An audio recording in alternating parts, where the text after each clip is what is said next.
देखिए guys, hello, ये charging Jack charging पत्ते के ऊपर लगाते हुए जैसे कि आप वीडियो में देख रहे हैं। कौन सा मॉडल है ये? Redmi Note 3। रेडमी नोट 3 का चार्जिंग पत्ता है ये।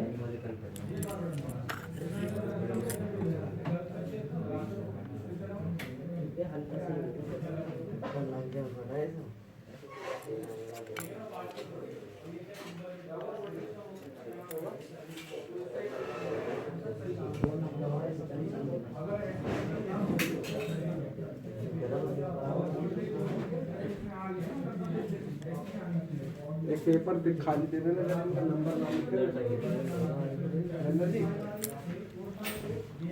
देखिए गाइस,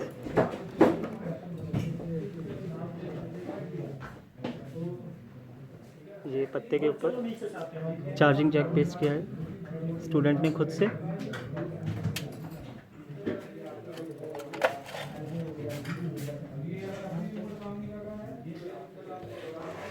गाइस, अगर आप भी मोबाइल रिपेयरिंग कोर्स करना चाहते हैं तो प्लीज़ आइए, ज्वाइन कीजिए ABC मोबाइल इंस्टीट्यूट।